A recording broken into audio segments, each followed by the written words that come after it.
everybody. Welcome to Clocktown Chronicles. My name is Michael Herbert. I'm town manager here. And would like to welcome you to, I believe this is our 8th episode of Clocktown Chronicles. Really want to thank the people here at WACA-TV, Paul Bowden, Barbara Chisholm, everybody behind the scenes who makes this production what it is. I have a really special episode today. Traditionally, what I've done is I've brought in people in Ashland, and we've talked about the history and how it really informs a lot of the future. But today, we're going to do things a little bit different. I have 3 good friends from around the country here to talk about local government and their experiences interviewing and getting to know city managers, town managers, public works directors, politicians, people who really do the work of local government day in and day out in cities and towns all across the country. So they've got such a great and diverse array of experience and wisdom that they've gleaned not only from these interviews, but in their own lives and their own experiences. So without further ado, I'm going to introduce them. In alphabetical order, gentlemen. I had to do this fairly, right? Can't have But any first name or last name? here. Sorry, Chad. Last name. So we will start, and you'll see why Chad has said that. But Jonathan Mason. Jonathan is the founder and CEO of Gentry & Company. It's a government consulting firm focused on municipal innovation, housing strategy, and economic development. And he works with local governments and regional partners to design practical strategies that improve the operations, strengthen economic competitiveness, and move community priorities from planning to implementation. And through the Gentry podcast, which that's how I got to know Jonathan, he's interviewed over 100 public officials on municipal best practices, housing delivery, economic development strategy. It's given him a national perspective on the challenges facing cities, counties, and public leaders, again, across the country. Next, we have Seth Winterhalter. Seth is the president of Halting Winter Municipal Solutions, and he's also the host of the Halting Winter podcast. Seth, he's a keynote speaker, executive coach, and the host of the Halting Winter podcast, which is where I got to know him, where he has interviewed hundreds of city managers, county administrators, department heads, public service leaders from all across North America. And through those conversations, Seth explores the fascinating journeys into municipal leadership, the realities of serving in these high-pressure public roles, and the inspiring work happening every day to build stronger, more thriving communities. And as the president of Halting Winter Municipal Solutions, he speaks nationally on leadership, organizational culture, and communication, specifically for the world of local government. And Chad Wright, last but not least. Listen, now, Seth shares my pain with the W name. I was about to say, guys, we're neck and neck. Neck and neck. Chad is a founder and coach of Forward Partners, and he's the host of the Leader Lab and Leading Thriving Cities. I got to know Chad when he came to a Mass Managers Association conference back in the spring, and just had the fortune of sitting at the same table with some pre-work that we were doing before the conference, and got to know each other, and was on his podcast layer, and just really gotten to know him over the last year, and now a published author as well. I think as of yesterday. Is it yesterday officially? Yep. Awesome. Yeah. Last night we had the launch party. It was a blast. Congratulations. So, gentlemen, just the format here, since this is different than the way I usually do it, I'm going to start us off when we've got 3 guests. We're going to have a couple questions, and then I blatantly stole something from Jonathan, where we'll go into a lightning round type of experience. First thing that comes out of your minds, and when I ask you some of these questions. That's so scary. I know, isn't it? That's exactly what I said. So let's launch away, gentlemen. And you know what? whoever wants to jump in first, we'll start there. But actually, I'm gonna throw a curveball at you because I sent you a couple questions, but I'm gonna ask you a different one. Um, what do you notice now in, like, when you're looking at a city council meeting that you probably wouldn't have noticed 5 years ago? Now that you've had a chance to interview and talk to all these different public sector leaders, what are those little small things that you think other people might miss? Hmm. Who wants to jump in there? I think for me, I'll jump in here, guys. It's not a small thing necessarily, but I've learned how vital a city council and their ability to get along matters to the health of a city. Like it's funny, my team knew nothing about municipal government before they started working with me. I knew nothing about it before we started doing this work. And it's really funny to me that like we're all looking at different places we might want to live. And the Mm, first thing we're looking up is city council. We're like, how do they get along? How do they cooperate? Because a council doesn't have to agree on everything, but they have to agree on how they're going to go about disagreeing, and that ability to just have civil conversations to set the tone for the city. Do they support the staff? Do they support the city manager? That kind of stuff is just vital because all it takes is one or two council members that don't believe in staff, that don't believe in city council, that don't believe in, decorum. It wrecks everything. And all of a sudden you have a city that can't seem to get things done. And I've just learned how vital that is, and that's like the first thing we're looking up now when we look at a new city to live in is how do they get along? Can they at least have a conversation? Do you see them joking before the city council meeting? It's always those signs like when we facilitate a retreat, when I walk in the room and there's jokes happening all over the place and people taking selfies with each other, I'm like, okay, this is a good team. When I walk in and it is dead silent, I'm like, we got work to do. And I think yeah. city councils are the same. If they're joking and talking to each other and smiling and laughing, like, okay, there's some connection here. There's some relationship. And I think that relational piece, man, it's everything. So I don't know if that's a small thing, but that is definitely something I am always conscious of now is how does the city council get along? Because it matters. Yeah, yeah. And when you say support, I was going to ask you, what does that mean exactly in your words? Support. And if you're talking I about think that informality, when I think the about relationship. city council, are you talking about like supporting staff? Yeah, yeah. When you mentioned that, Yeah, so I think city council supporting staff is pretty vital because they are part of the same organization. They serve two different roles. And for me, what support looks like is a city council that understands their role and their lane, and they trust the staff to be in their role and their lane. And hmm, it's when I see city councils get down in the weeds, when they start questioning little decisions, when they get too deep into it doesn't work because it's not designed to work that way. Their job is policy, their job is vision. Where are we headed? What are we doing? The city's job is to then execute on that vision. And if you yeah, get into execution from a city council level, you're creating so much stress. And that's what I don't think they understand is like every email, every text message, heart rates are instantly going through the roof. Even if it's oh, hey, just checking on this thing, you're just sending a text, the staff is freaking out a little bit.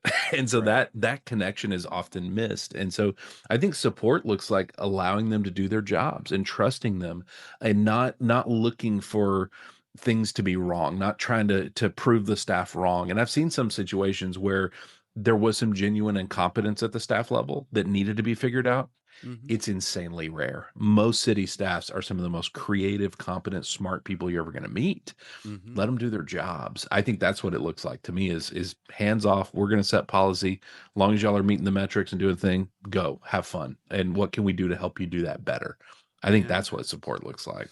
Interesting, and especially noticing some of those smaller indications that's happening. Seth, Jonathan, what about you? Do you see a similar, or do you look for similar things in city council meetings, or is it something different that you're looking at now? Well, I think that relationship is very important. And the first thing when you asked the question that kind of came to me was, uh, what's the regime or faction? Sometimes you have council members that were elected at a certain time. There was something going on, and there was a push from the community to get something achieved. Whereas there could be an older guard that had a different view on that, and seeing how that interplay happens. And then the other thing, maybe the inverse of that, is when a council has a lot of longevity. when they that continuity can be very important for getting things done. So I love to take a look at when and why the council were elected and how long they've been serving, because you start to learn some things, even just from the work I do in my day job. I've seen certain things. Oh well, their council elections are coming up this November, so this housing deal is trying to get hurried up and get through, because Mhm. there could be a new regime coming in. So I do think both that tenure and the I mean, I can't think of a better word, but Right. regimes or schools of thoughts in certain council members really play how policy is pushed and what is important and is pushed by their constituents. Yeah, that's a good point. What about you, Seth? Well, I think Chad and Jonathan have brought up things that are my mind goes to first, and I think are super helpful and serious for both sides, staff and council. Here's something that's I'm going to take us out of even right field, maybe over to the across the street to the hockey to the hockey Okay. arena. This is odd. Bruins are What, good. what, Yeah. yeah, right. Exactly. When I interviewed Mike Winder, who's the city manager in Mill Creek, Utah, and we talked about his town hall and what they're doing with it. And it brought to mind something that I think is someone outside of local government. We don't realize that the place of government is intimidating. Mhm. And maybe I see this because I live in Olympia, which is the capital city. And if you've ever been to a Capitol building, it's intimidating. If you've ever been to Washington, D.C., it's intimidating. It makes the common person who goes there feel out of their league and already sets you in a position of fear and emotional kind of trepidation. And I think Capitol buildings are supposed to do that. Our town halls, I'm not sure.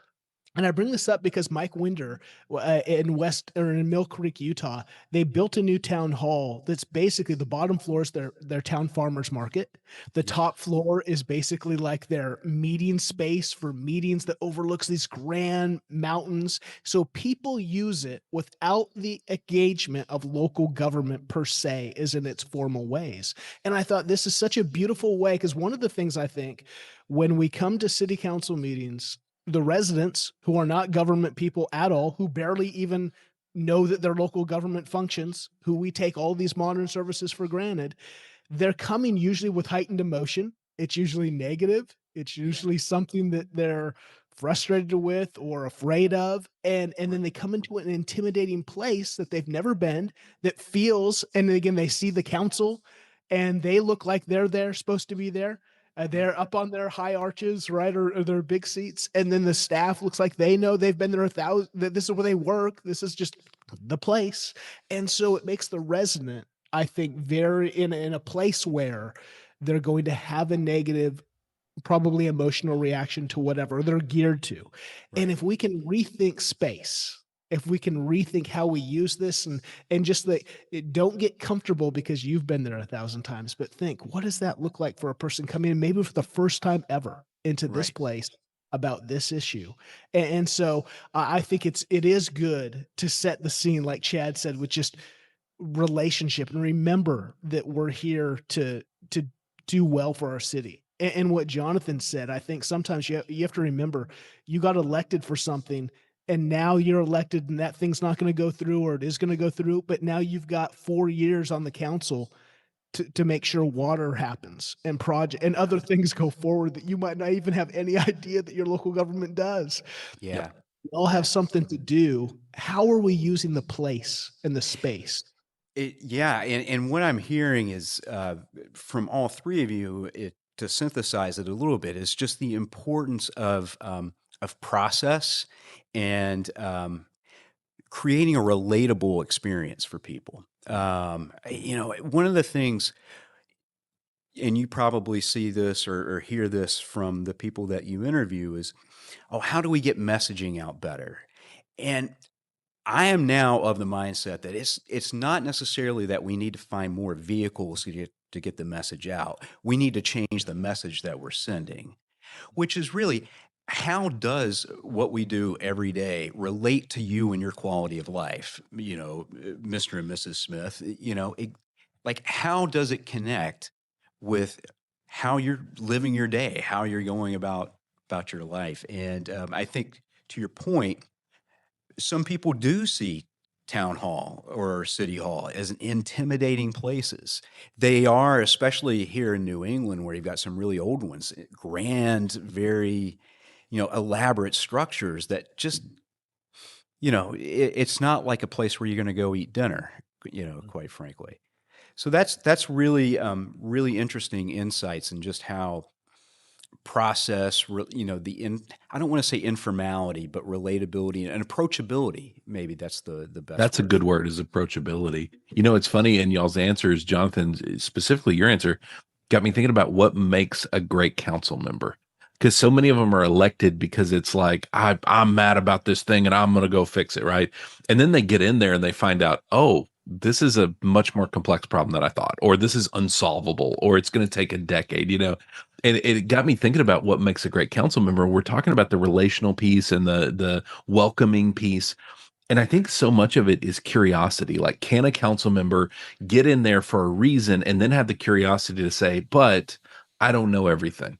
Help me understand. Like, that's, I think, what makes really great council members, is the one that can pivot from, I'm here to solve all the problems, to, how can I help? How can I learn? And I think that you become more welcoming when you're more curious, because you're more open just to everybody around you. And I think that's really interesting. I never thought about they're different regimes and different seasons, and how can they come together as this disparate group to form something that is welcoming. I love that. Golly, having a farmer's market as part of your town hall, I'd never heard of that. That's incredible. That is the coolest idea.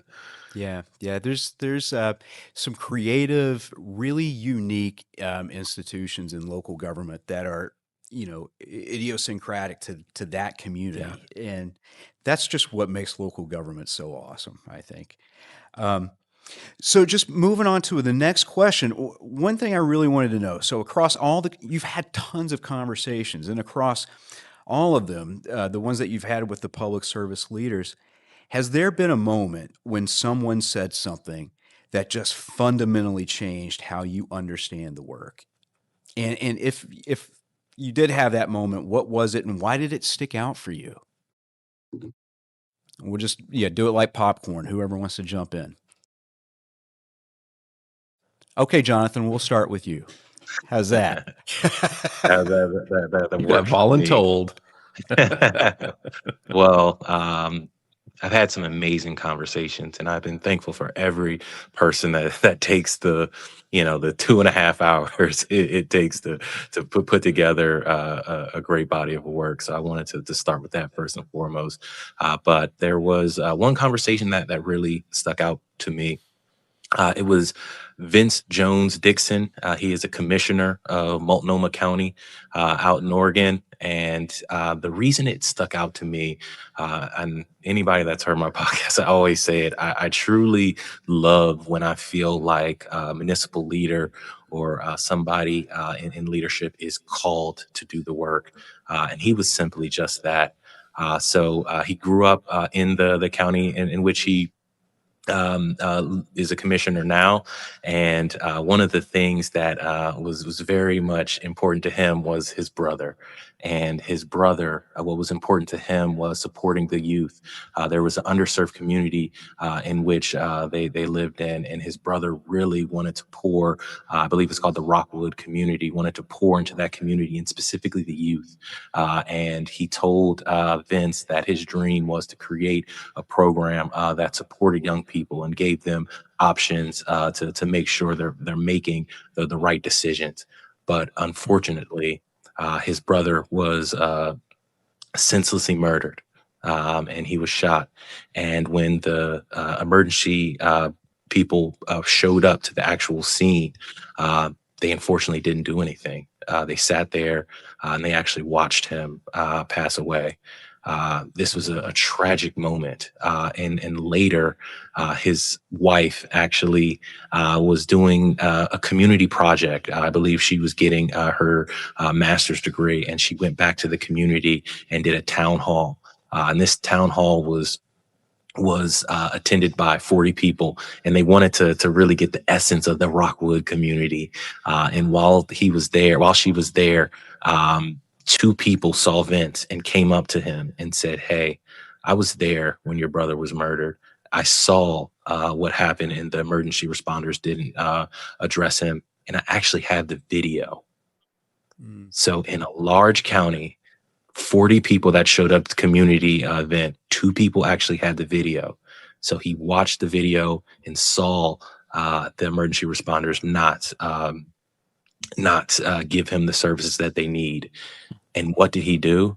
Not get angry. And this is when a time when people were calling to defund the police, and people were calling to not. He's an African American man, for there to be some sort of divide with the police. He did the complete opposite. He did a listening tour for 3 years, talking to emergency responders, police officers, the city council, to understand what 20th century, 21st century policing actually looked like and what it was supposed to be.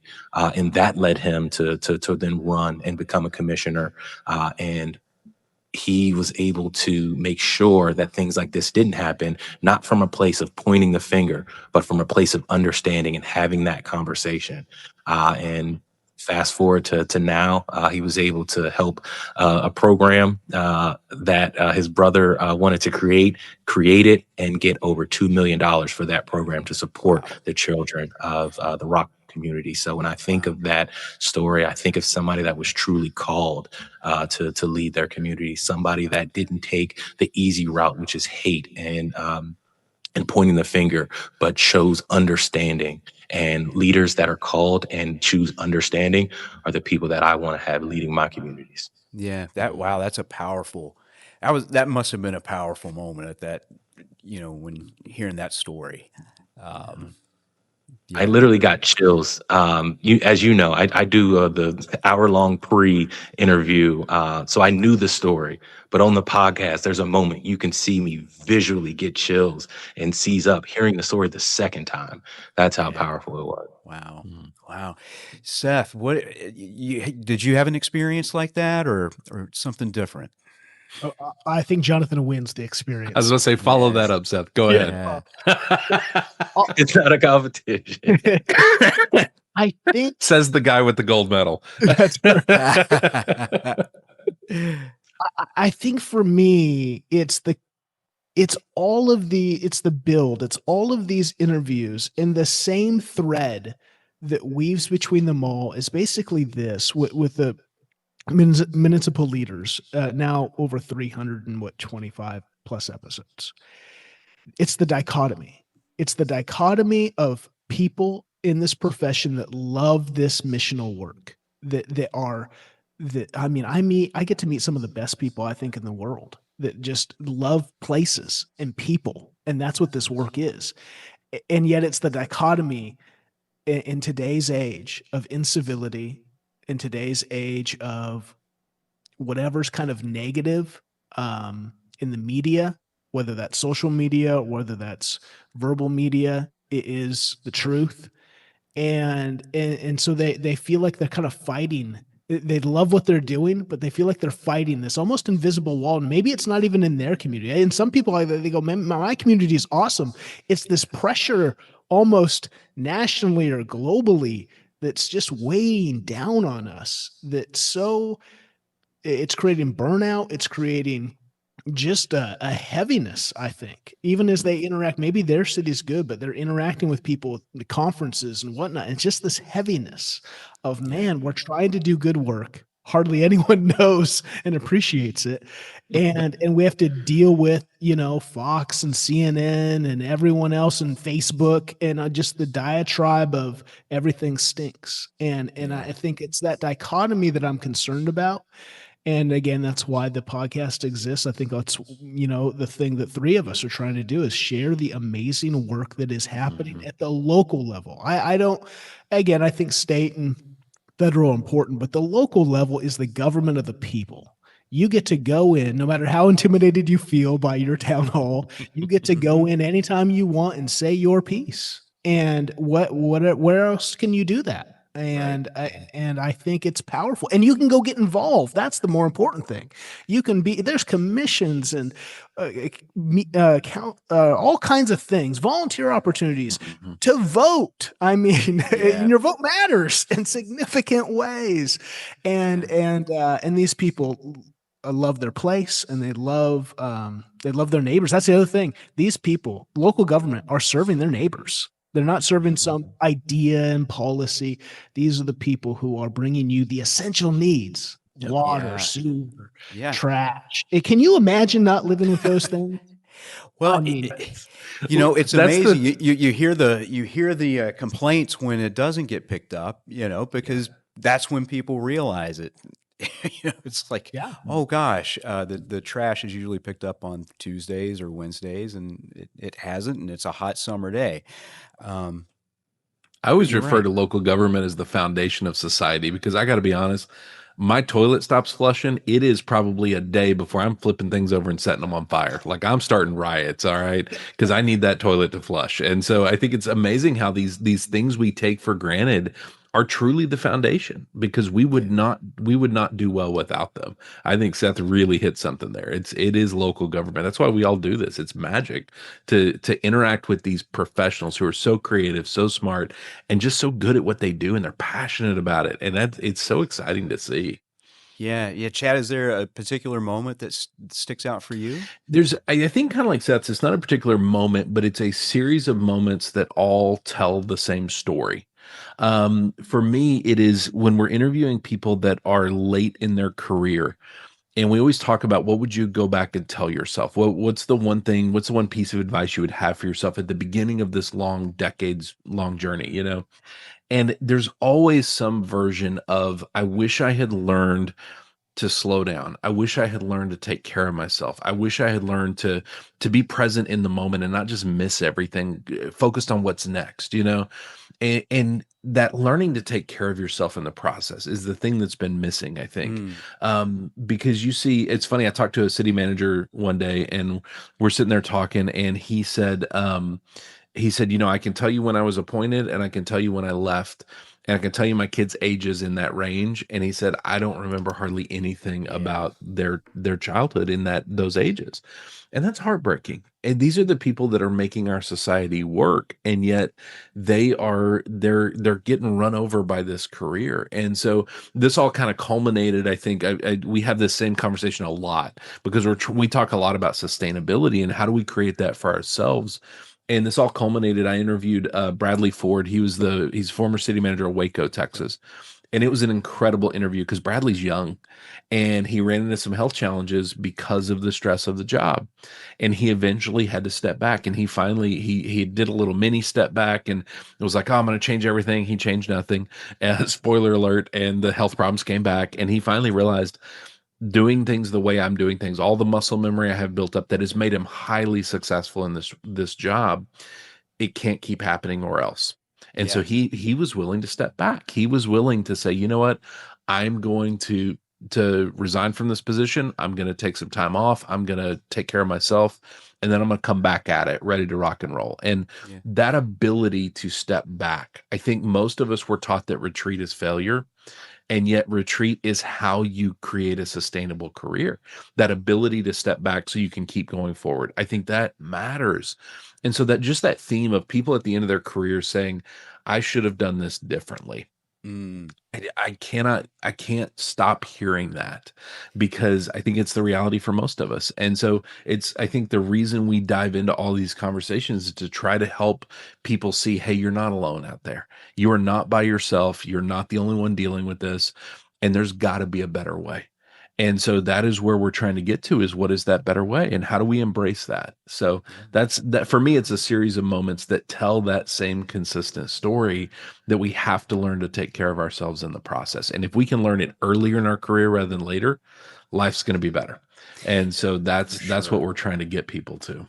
For sure. Because, regret only goes one way, unfortunately, and I've I've had similar conversations, where you try to think about, okay, what was that sixth birthday like, and it's hard sometimes. But, Yes. for me, I think, almost like a model where the stress is in these positions, these town manager, city manager positions are, you're sitting in this gap between resident expectations, your select board or council's expectations, and the employees' expectations.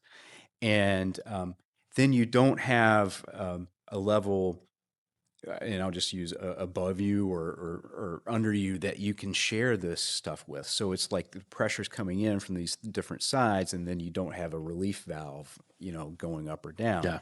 That's kind of the model I see in my mind when I think about where the stress emanates from. Would you all agree with that, or do you see it from a different perspective, maybe? I would 100% agree. We have a visual we show in our presentations. We show an org chart, and it's a normal one. You got your front line keeping everything nice and firm. You got your middle management, your executive team, and ultimately that crazy person at the top. And then we do a little magic trick where we flip that upside down. And now you've got this upside down pyramid that is resting on that one crazy person. And it's, I think for a lot of city managers, they look at that and go, oh my God. It's like, yeah, you have the weight of this city bearing down on you. And then we do the next slide, which is a little line of like 5 to 7 circles underneath that. And what I try to get people to understand is you not only have the weight of the city and the staff bearing down, you then have pressure coming from below. And understanding that, we're doing a council retreat next week, and I love showing this to councils because I'm like, guys, even in the best case scenario, you are putting pressure on your manager. And so that's why, I mean, the tenure here in Texas, I think Austin Blease in Jersey Village, Texas did some research, and it's just right around 4 years is the tenure for a city manager.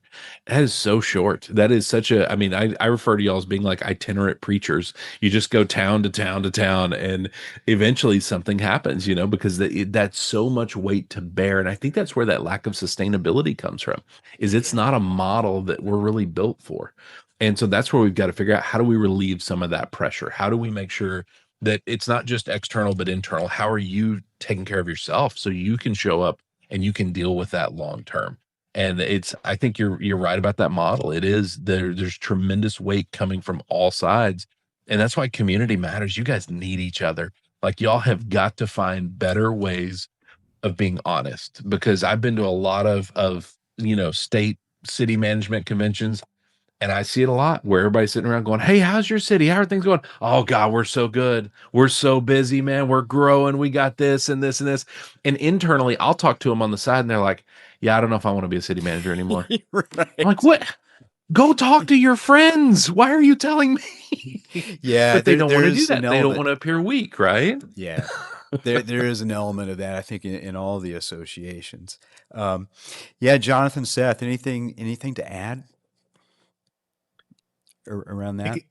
I think, again, you guys have nailed it. I think it is, again, it's the weight, it's the reality. And yet there are, I think it's just the permission. I talk about that in most of my keynotes and in my coaching. You got to give yourself permission to be human. Like, Yes. I think you guys are in, that's the other thing, especially for the city managers, county administrators, you're CEOs of these massive organizations that have so many components. I mean, that's the thing about local government. It's not like you're doing one thing. I mean, just if you had to just make sure water happened, that's a job of its own. And yet you've got water and trash, and you've got every festival under, God's green earth. And you've got, every component. And yet every one of them's got to be perfect. Because again, we just said, you'll hear about it if it's not. And so that's a lot of weight, and it's a lot of responsibility. And it's not like you're given some knockoff, delivering some knockoff toy that's going to be put in the garage in 2 weeks. Like, these are the vital things of life. And so how do you do that? How do you, what's always interesting to me, and what's kind of opened my eyes to local government, maybe we'll get into more of this in the next question, but it's, you oversee present realities and future. Though that is so much weight, and that is so many. I mean, your brains, my brain kind of turns to jelly just thinking about that thought from a macro level of all the present day projects and realities. And yet you got to think about infrastructure that's 50 years away. And do we have enough money for this? Are we planning for this? Are we building this? I mean, it's an inspiring work, but it's a crazy work, and you got to be a little crazy to dance. Yeah, craziness. Hey, is real a quick, prerequisite. Seth, this is why I think city managers need to spend more time with business owners, because I used to describe owning a business as the dumbest job on the planet Earth. 90% of us fail.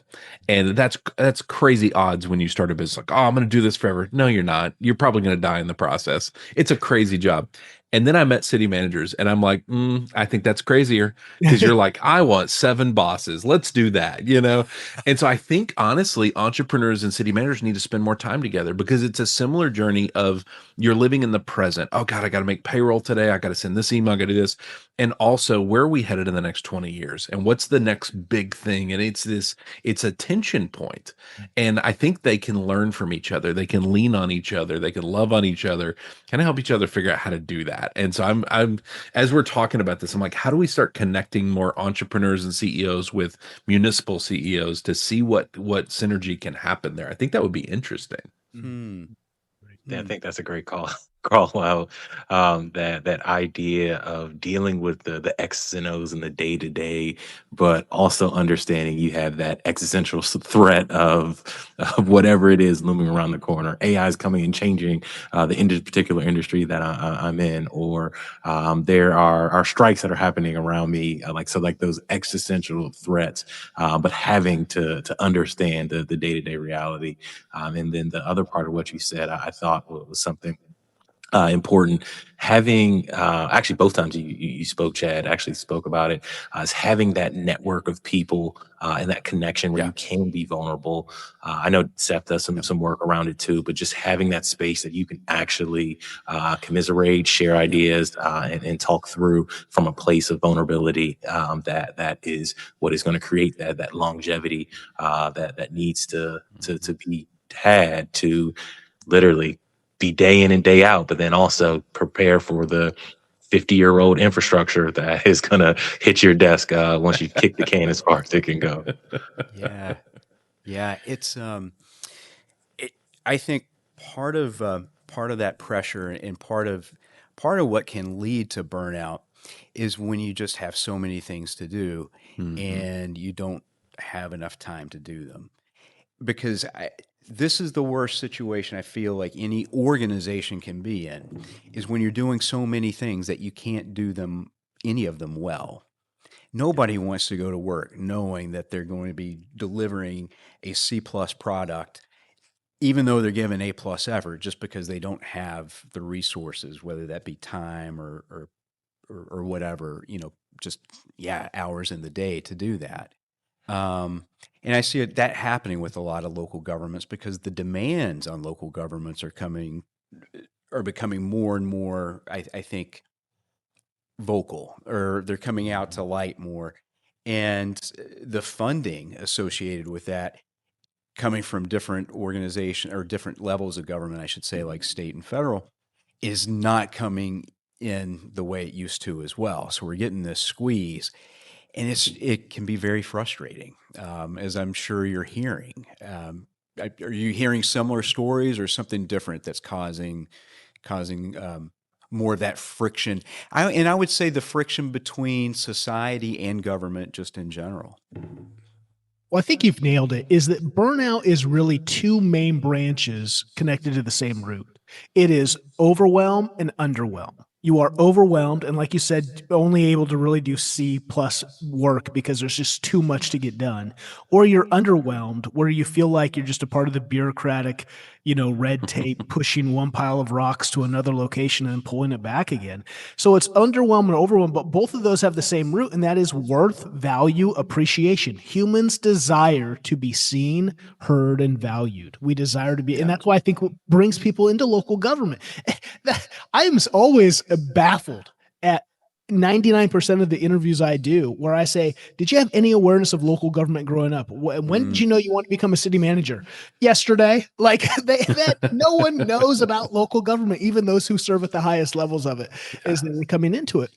And so, but when they learned about it, when they got an opportunity, an internship, et cetera, all of a sudden it was like, it flies to, what do they say, honey? Like, it was like, I got to do this. This is so missional. It's so powerful. It's so motivating. And then life happens and the overwhelm and the underwhelm. And I think that's what we have to look at. Are we helping people within the organization? Are we helping those outside of the organization, our residents, our business owners, et cetera? Are we connected to what we're trying to do? And that's make thriving places. And let's see our people. Let's have a more appreciation. I think that's a part of the story is that, that burnout happens because we're overwhelmed or we're underwhelmed, and leaders specifically, a handful of the conversations I've had. I remember Kevin Phelps, who now retired, a city manager in Glendale, Arizona, said, I am not the CEO of this organization as the city manager. He goes, I am the CCO. I'm the Chief Culture Officer. My job is to make sure the culture of this place is awesome. The people love, to the highest to the lowest levels, they love showing up for work. They see what they're doing to make a difference. They feel connected to that by the very work that they do. And that fires me up. Yeah. Yeah, that's super inspiring. When you hear that, you hear the energy, kind of coming through. It's really nice to be in the presence of somebody like that can throw that out. I want to throw something out here too. I think you described the lack of civility. The public has their opinions. We got so much happening. And it's easy to point to those things and go, well, of course I'm burned out. And I think what we have to understand through the work we've done, I think what we've learned is that burnout is not an external fight, it's an internal fight. Mm-hmm. Because one of the things you said is when you have too much to do and not enough time to do it, that is usually a sign you're burned out. You're so overwhelmed. What's the priority? How do we tackle all this? How do we get it all done? When you take care of yourself, you show up and you have the overwhelm under control because you're taking care of yourself. You see things for what they are, and you're able to prioritize, and you're able to say, you know what, it's okay if we don't get all this done today. It is okay. It doesn't mean I'm a failure. I'm good. We're going to get as much as we can done with a certain quality level, and the rest will still be there tomorrow. That's what's required, because when we feel like we're broken or we're not enough, God, we're going to try to prove that we're okay. Oh, yeah. Excuse me. Choke on my own words, literally. We're going to try to prove we're okay by getting everything done and it all being a success. And it's not possible. It's not sustainable. And so the things are going to happen externally. That is your job. That is 100% reality. The question is, what version of you is showing up to deal with that? Are you taking care of yourself enough to prioritize, to keep the overwhelm at bay, and to make sure you're winning that battle? Because then you're able to actually lead. Then you're not leading from a place of fear and I've got to get it all done to prove something. You're leading from a place of hope and confidence. And guys, we got this. We're going to get done what we get done today. We're going to work hard. We're going to get there. And our theory is we want everybody to go home tired but fulfilled. And y'all have talked about today, like the fact that being a part of something bigger than yourself matters. And I think that's where the fulfilled comes from. I think we're real good at the tired part. Man, when was the last time a public servant didn't go home exhausted at the end of the day? It's every day, right? We're so good at that. But the fulfilled comes from finishing that day and going, you know what, we mattered today. And that the CCO, the chief culture officer, right? I was thinking of it as a chief cheerleading officer, like to be that person going around, guys, you matter today. I'm so proud of you. Congratulations. Let's do this again tomorrow. God, we need that. And that energy, that drive only comes from knowing we mattered. And the only way we ever tap into that is if we take care of ourselves. And we have to learn to prioritize us, because we're this tension point, right? If you're a city manager, God, you got the citizens pulling on you, you got the council pulling on you, you got the staff pulling on you, you got national crap coming in, like y'all talked about, putting pressure and pulling on you. You have to manage you, because you are at the center of all that tension. And we desperately need to I think, flip that and say, man, how are we, instead of managing all that crap, how are you managing you? Because if you get that down, you can manage all the other stuff. I know you can. It's just taking care of us, which that's so hard to do. We don't prioritize ourselves enough. What What do you think the role of self awareness is in a successful city or town manager? Off the charts. It's the number one thing I talk about. Everything. Yeah, maybe Yeah. expound a little bit on why that is from your I think perspective. you have to, in my personal opinion, I feel like you have to understand where you are, what your we hear it 110 times. I'm in this role to not play politics. I'm in here to execute on the things that are getting given and put in front of me. But then you have to truly know yourself well enough to know, what do I actually think about something, and how does that affect the way that I deliver it? What do I think this council person thinks about that, and how does that affect how I deliver it? What are the needs of staff, and what do they think of these things? Do they feel like these are just mandates that are pushed down, and they don't believe in? Like, how do I feel about that? So truly understanding your viewpoints, your, at times even your biases, and your positioning around what you're actually doing, and then being able Yep. to quell those, and then take a viewpoint of, okay, this is why council's doing this, so this is why I need to get my staff behind this. Or I know my staff doesn't feel supported on this, but this is something that I know we need to do. So how am I going to push that away to get us through? All right. Yep. He's Excuse me. 100% right about that. I think it's that awareness of how you're doing is, man. I had somebody text me the other day because we're talking more and more. We're presenting about some new ideas, and we're talking about these 4 different levels of leadership. And I had a guy text me, and he said, "Is it possible for a leader to think they're a heroic leader, but actually they're average or unhealthy?" And I'm like, dude, all the friggin' time. Like, I cannot tell you the last time I met a leader who didn't have some of that going on, you know? Mhm. And I think there's so often we think we're showing up. And it's funny because you can look at city council reviews and, man, oh, I got great reviews. Yeah, we got the new Target in town, and we did this, and the council loves me. And meanwhile, staff is stressed out because they're not showing up as a great leader. And I think that happens a lot. And self-awareness is the only thing that's going to help us understand that we are not being experienced the way we want to be. Yeah. And you start to see signals of that. You start to see moments. And I work really hard on self-awareness. And I had somebody ask me about this yesterday. And I said, one of the things I'm most proud of, and usually if a person walks in the room, they're like, I'm the most self-aware person in the room. They're usually the least self-aware person in the room. But they were asking about like my own growth journey. And I said, one of the things I am proud about is I'm seeing my self-awareness increase. And what I'm seeing is I'll still do a dumb thing. I'll say something, I'll be inconsiderate of others, whatever it is, but I'm seeing it like in real time as it's happening, and go, "Ooh, that's not what I wanted." And I'm able to spot that and fix it right there in the moment. Say, "You know what? Here's what you probably heard. I'm so sorry. That's not what I meant." I've seen it in my relationship with my wife, where that gap between dumb thing is said and dumb thing is fixed is closing and getting tighter. Right. And that is helping so much. I see it with my team. I see it with my clients, and I think that's a sign of self-awareness increasing, but it takes so much intentional work to actually make that a reality. And so I think self-awareness is the whole ball game if you're leading. If you are not working on your self-awareness, you're leaving so much on the table and doing so much unintentional damage that you're not even aware of. And I think that's the other piece of this is we have to know that how we show up matters. And that self-awareness is going to help us figure that out. Yeah, and it's you talk about that gap between, Yeah. catching it and knowing it. I mean, I still find myself now catching it after the fact. Sometimes I've got a couple decisions I've made recently, and it's just like that, hindsight's always 2020, but you see the pattern that started running, and it's like, oh, why didn't I catch that before? But you do have that awareness now moving forward. Yeah. Does that bring to mind any other points from any of our other guests? I know Jonathan has got was having some technical issues. Hopefully he can jump back on. Oh, there he is. Yeah. Does we talk about self awareness. What's another probably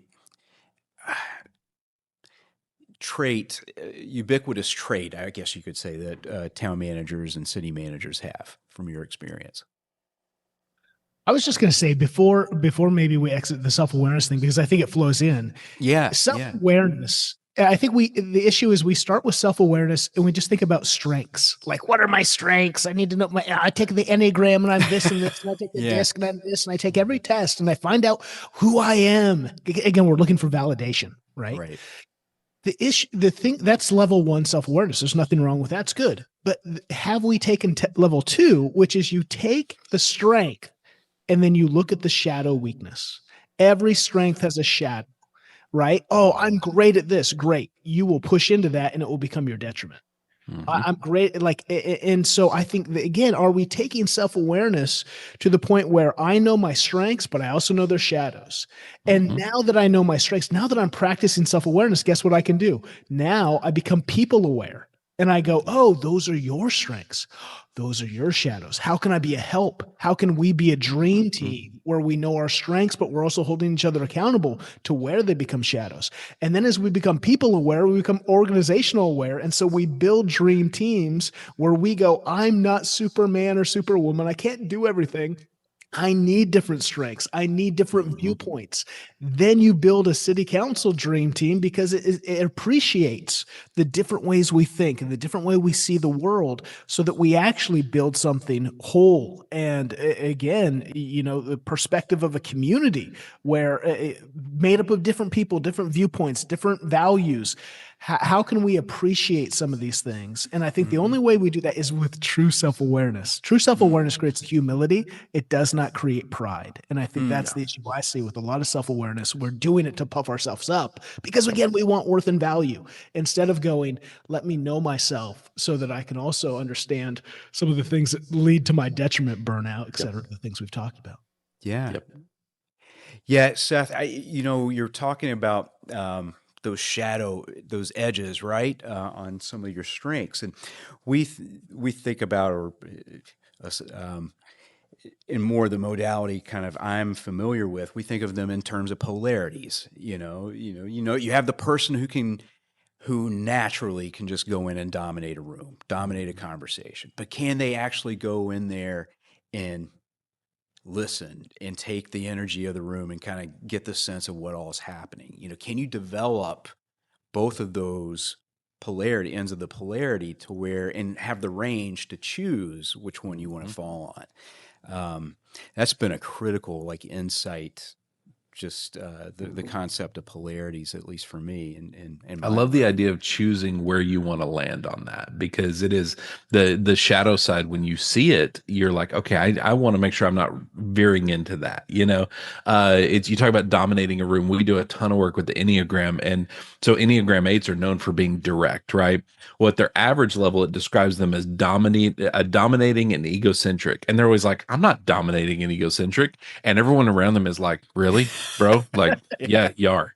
And all they're doing is presenting it very directly. They think they're being the best version of themselves. Right. And they don't understand the best version of themselves looks wildly different than what they would just naturally do by instinct, right? And so it's modulating and choosing, how do I need to be in this room? Because there's times man, if you're in an emergency situation, I want an Enneagram 8 in charge. I want them barking orders and taking command, and here's what we're doing. And there's clarity to how they communicate. If we're trying to solve a deep problem about maybe an internal challenge we're having, and it's a relational thing, I don't need that dominant. I need that person who creates space for conversation and leads with vulnerability. And it is finding that middle kind of ground of, you are choosing the best version of you, and it's not going to look like your default. And that's that level 2, level 3, level 4 self-awareness stuff that's talking about. It's funny, we always do these workshops and we give everybody their profiles. I'm like, guys, if you never look at your profile again, this was a waste of time. I got paid, I'm happy, my kids are fed, nothing else happened here. You guys have got to start using this daily to understand how to lead yourself and lead your teams. And I think that I love that reference to the different levels of self-awareness, because there's nothing wrong with level 1, but there's also not a lot practical and effective about level 1. That's where you have to dig in to get there. So I really like that. Yeah. You can also let it become the obsession itself, trying to get to those deeper levels of awareness and self-awareness. And That's one of my shadow edges, I guess you could say. The intellectualization, that can Yes. lead to vision, that can lead to, futuristic type thinking. At the same time, it doesn't lead to getting a lot done. But to all of your points, I think that's when you know that about yourself, and it goes back to self-awareness, you can build the team around you that helps support Yeah. you. And that's one of, I can say for myself, that's one of the more fun jobs or parts of the job. Yeah, Jonathan, I know you're back with us. I'm glad to see that. Yeah, I didn't know if you I wanted to feel add like anything else. I feel like I'm back from the shadows, and that actually comes ties perfectly what I wanted to say. Seth, you hit the nail on the head, man. And Michael, where your head went is exactly where my head went. Polarity. Everything is just a degree of the other end of the spectrum. They're no different. So if you're, like what was said, if you're confident and assertive, you can the negative pole, the opposite pole, can be combative. And in certain lights, you may come off as combative. And I think understanding where your blind spots are is so important as a leader. We all, no matter what we're leading or what we're doing, we all have blind spots, and to understand Yeah. what the other pole and the shadow can be, and know where how you can show up, is so important. I think, especially as leaders, when you're talking to staff, sometimes you can create, not due to any fault of yourself, you can create an echo chamber, or you can create people that are going along to get along. And that dominating personality, which is so important in an emergency, like it was said, can sometimes create risks that you don't even know are happening because you're not understanding what the shadow side or the other side of the positive trait that you hold. So, Seth, and you've clearly done this work with other people, Chad as well. But I just wanted to double click because it is so important. What is perfect and great in one scenario can be to your detriment as a leader in another scenario.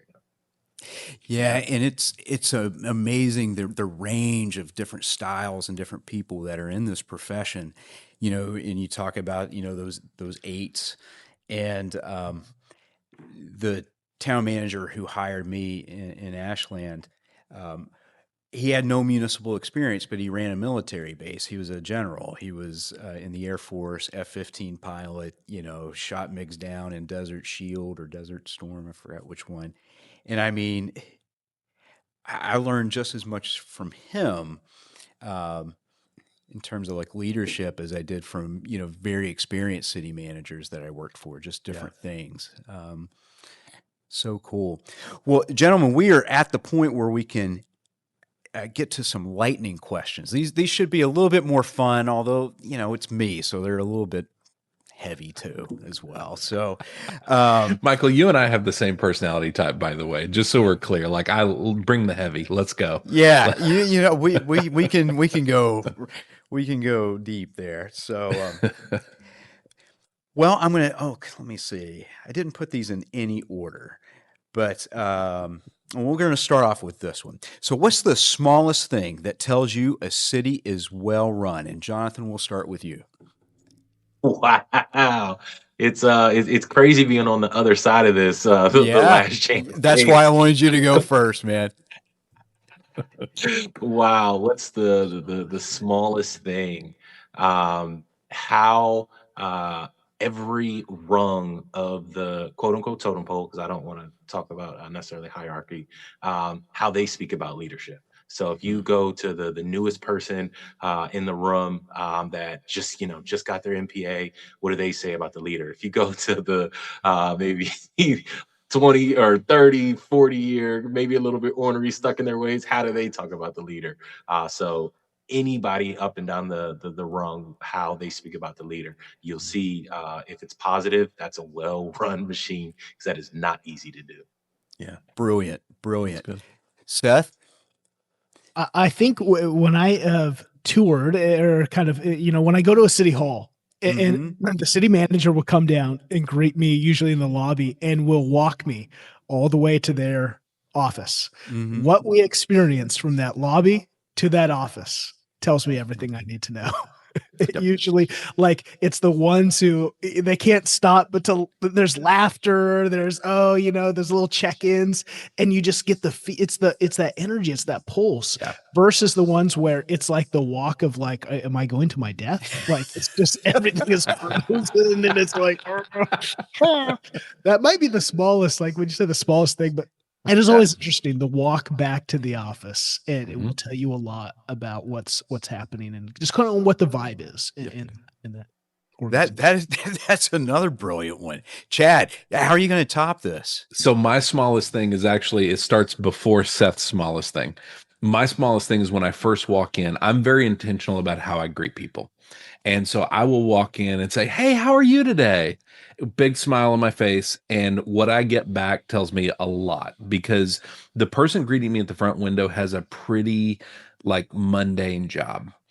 And they see a lot of citizens that come in unhappy. They deal with a lot of things they probably shouldn't have to, quite frankly. And if I walk in and say, "Hey, how are you today?" If I get back a big smile, that's usually proof to me that there's something going well there, because what that tells me is there's a leader above them that is coming in regularly and encouraging them, that cheerleader role that's reminding them, "Hey, I know we had those citizen complaints. You handled that so well. I'm so proud of you." So when I get a smile back as soon as I walk in the door, I'm like, okay, there's good stuff happening here. I think it really is that simple. Now, could that person have just had a bad morning and their coffee was made wrong? Maybe. But usually it is a sign of good things when there's a smile that's reflected back. And so I think it's the moment before Seth's moment is usually what I'm seeing. And if that's going well and all that's stacking up, Jonathan's moment's working as well, because you're hearing good things about the leaders. I think it all really does tie together. Yeah. So Jonathan could be talking to the workers as he's going into town hall, and then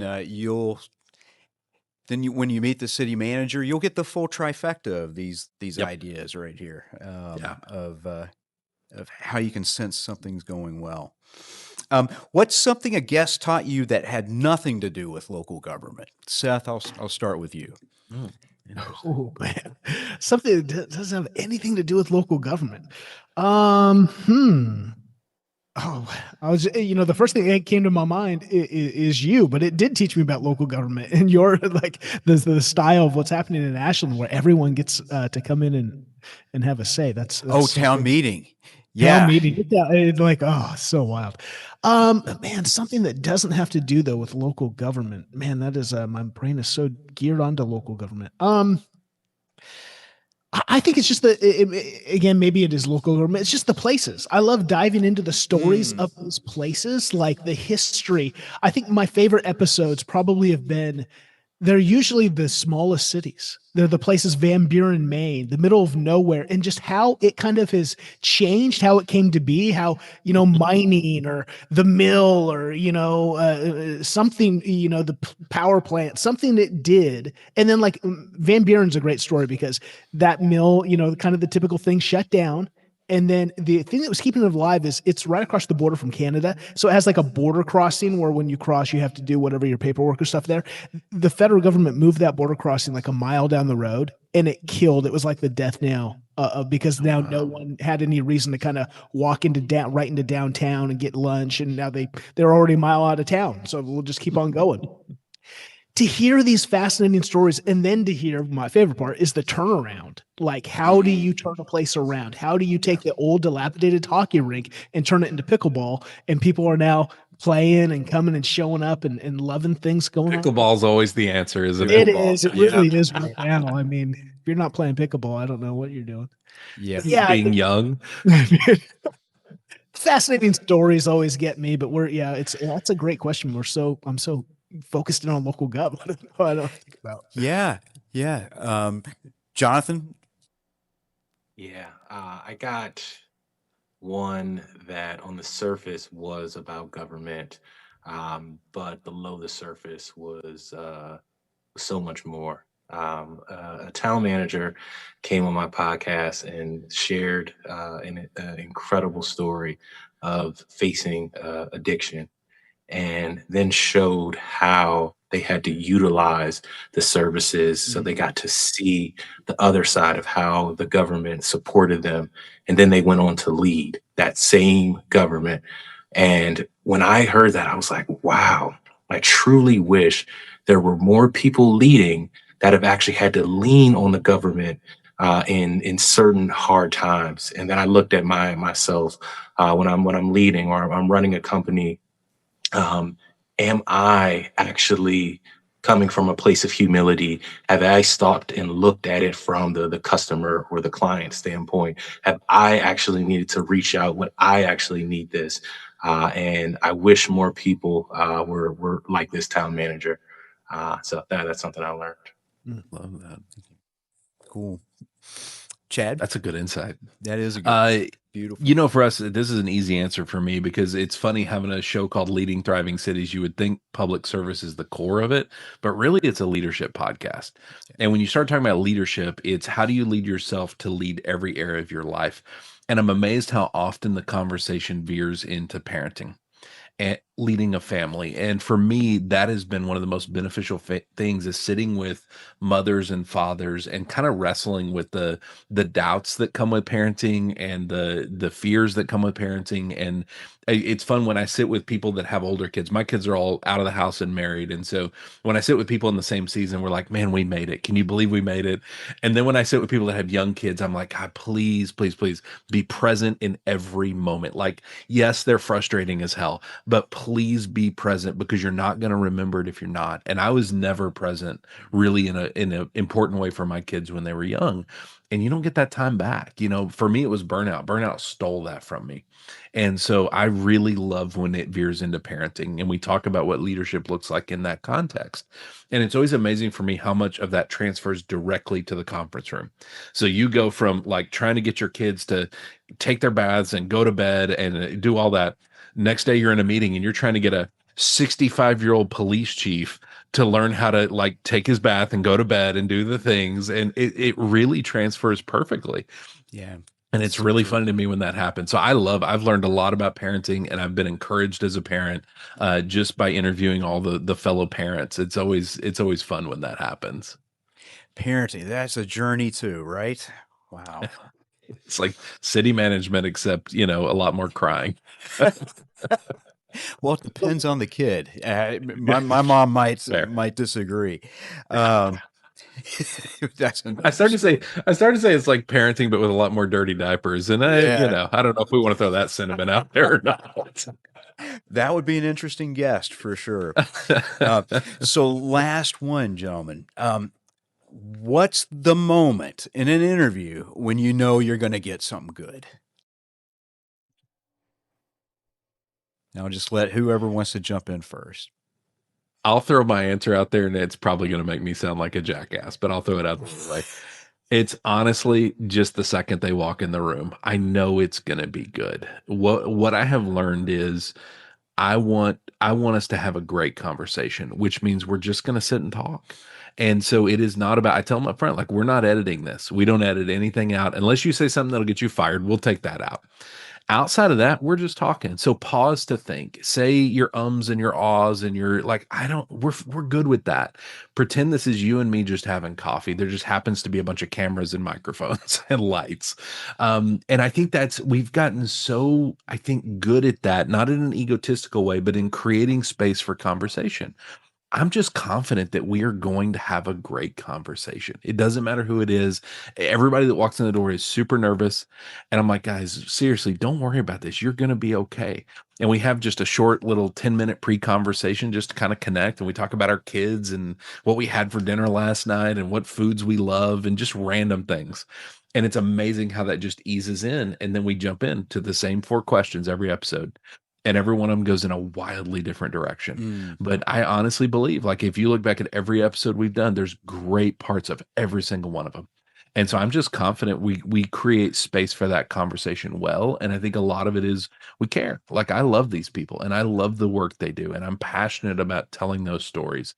And so I know we're going to bring that passion and that love to the process. And I think people feel it. and I think that it opens them up. And so for me, it's the second they walk in, the first time we connect, and I smile and shake their hand. Sometimes it's the first time I'm meeting them. In that moment of connection, I'm like, okay, we got this. And so I that's a weird answer, but that's my answer. No, I totally get it. Totally resonates. Seth or Jonathan? I think it's. Oh, yeah, Go ahead, Chris. No, jump in, Seth. Oh, you go. It's yours. Your CEO on the screen. Okay. So it's twofold, and I know that that's probably cheating, and I'd probably call it out. But Are you smuggling in an You answer? gave me a lot of grace when I was doing yours. So the first part is that I do like an hour and change initial call before the podcast gets going, and I always lead with what my life looks like, and I get pretty in depth into some tragedies that I faced around like losing my father, things like that. So I try to set the stage of let's really do this. Like, let's really get into it. And I've seen once you lead with vulnerability, people return that. So I usually, after that, they go in and I tell them, take the long way, take the scenic route when describing your background. So I really get like their why and why they're doing that. So I really appreciate that. And then the second part is, one of my favorite things to do is title the podcast. And there's been times when I'm like, when we're literally doing the podcast live, and I'll say it, I'm like, yep, that's the line. That is the title of the podcast, because they'll just say something just so like pointed and just perfect, and I'll literally call it out the podcast. I think I know what the title of this podcast is going to be, and that's when I know if it made me elicit that effect, I usually know the viewers will get that same sentiment, because it's coming from a place of authenticity and truth. Yeah. Mm-hmm. Absolutely. Seth, what about you? I love that. I think all these things are so. I resonate with all of them. They're so true. For me, it's I don't do a pre. I don't do anything except we get on and we hit record. So I'm a little crazy. Are we just inherently lazy, Seth? No, you're inherently smart, and I am just. I've always thought it's because I want to be super curious. I do not want to know, because that keeps me engaged in the conversation, right? And so just for my kind of personality. But what I do is at the beginning, every episode starts the same. Take me back to the beginning before we get into your professional accolades, and let's talk about just you as a person. Take me back, tell me where you were born and kind of the childhood that shaped you. And I will know if again, most of our episodes are great because, like Chad says, there's always something great. But I know how difficult. So it's not whether it's going to be great. I know how difficult my job's going to be based on how they tell that story. If they're very protective, if it's very like most of the best ones actually will even start with vulnerability, and they'll share something in childhood. Like I remember yours, Michael. Like I knew, I was like, in fact, as you were telling your story, I was like, are we even going to get to town management? This is such an amazing story already. And so some of those, I think of yours, I think of Mike down in Sugarland, Texas. Some of you guys, just what you've been through, even when Jonathan mentioned that adversity beforehand, just coming out of what shaped you is the power of people's story. I mean, that's what we do. I think what we do. I just love story. The human stories are amazing. And the more we can be, every one of us has challenge. And that's the danger, is when we try to compare or contrast or make, our story. I remember growing up in church, and on Sunday nights, it's like testimony night, and we'd all share and it was like we'd outdo each other on the testimony. Yeah. I was addicted to 3 drugs. I was addicted to 7 drugs, and I was in the gutter. Jackpots. Yeah. It's just like more and more crazy. And I think like your story, you have come through it. We've all gone through it. It's just different shades, different struggles, different types. And yet you are here and you are persevering and you are making a difference. And so every story is amazing, but you can kind of tell, I think, someone's ability to own their story and be vulnerable and to really shape or really tell what shaped them. There's just powerful stories. Yeah. Yeah, Seth, I think that's a good way to kind of start closing this out, is just the importance of story. and the human story, like you said. And I'm going to give each of you an opportunity to just um, say some final thoughts. But that gives me a good segue to just say how much I appreciate you being willing to spend so much time and of your own resources in sharing the stories of public servants around the country, because it was a story that wasn't told a lot. It's in some ways very obscure, even though you see representatives of local government every day. I always tell our police officers, if we're going to read a book to a classroom, those kids are going to care a heck of a lot more who that police officer is than who I am. And I think the fact that you were telling these stories and getting it out to people, and just number one, helping the people in the profession um, be more open, giving them a venue to talk about things that in some ways helps connect them, is incredibly important. And I think helping to share our stories with other people, hopefully in a way to get more people interested in local government, Yeah. because that is becoming a crisis. The amount of people leaving public service, especially at the local level, is is striking, and it should be concerning to everybody. Yes.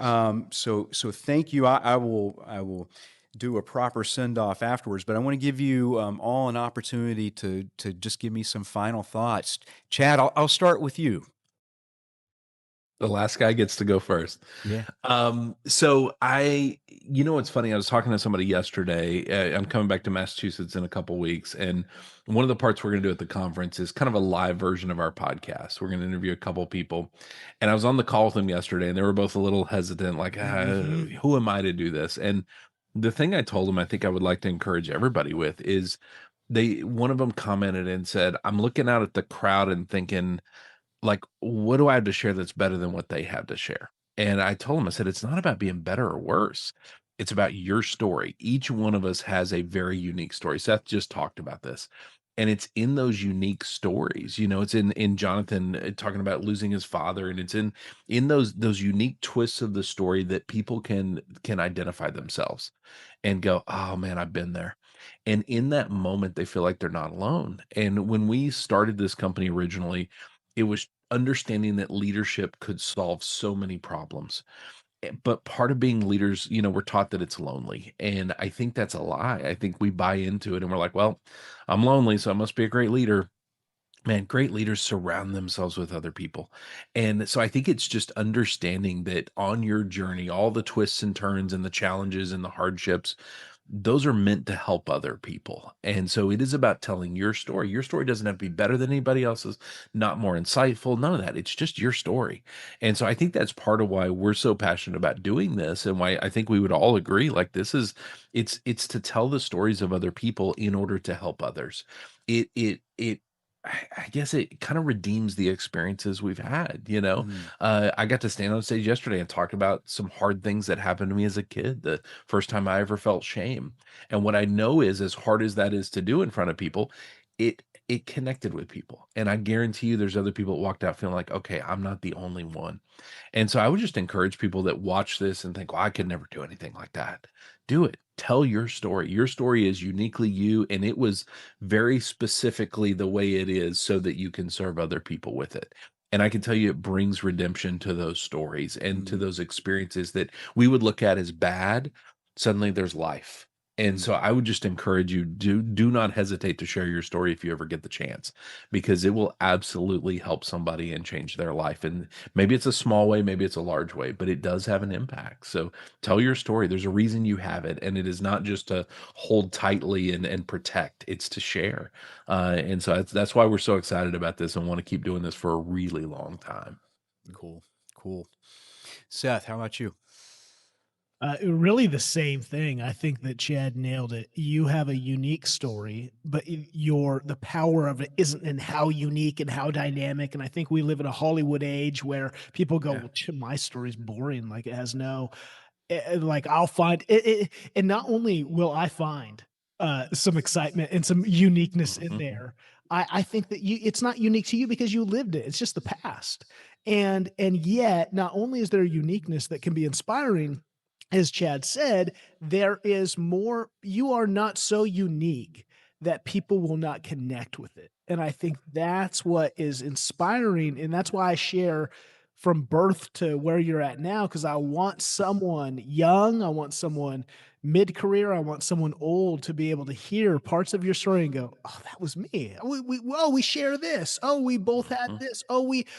I'm," and it helps people go, "Oh, maybe I want to aspire," or maybe, "Oh, they're like me. Maybe I can share. Maybe we have some commonality of struggle. Maybe," and there's just so much, there's so much to glean from a story, inspiration, identification, all kinds of things we could go into. And I just think, yeah, sharing your story, and it's powerful for you. I think that's for local government leaders.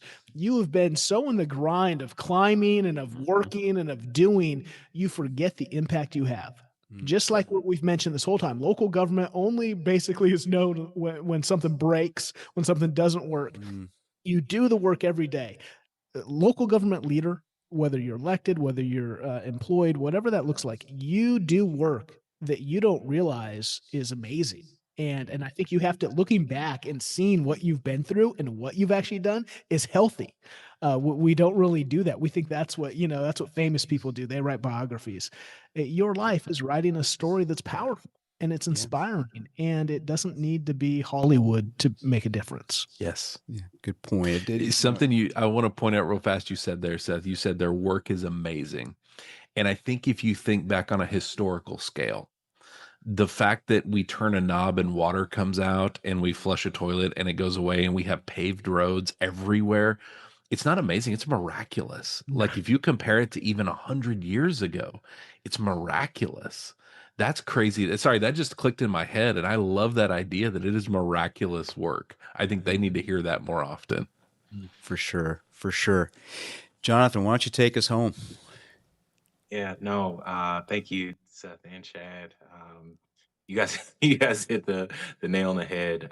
When I think of why I do what I do, and I'm sure it may resonate with you people. When I tell people, it's amplification and demystification. Amplification because we've all said it, and it's the sad truth, unfortunately.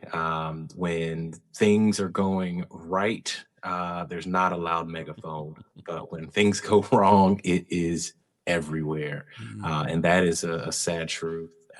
So I definitely want to tip my hat to both of you and Michael as well for putting out the stories of people doing it the right way and really amplifying those stories.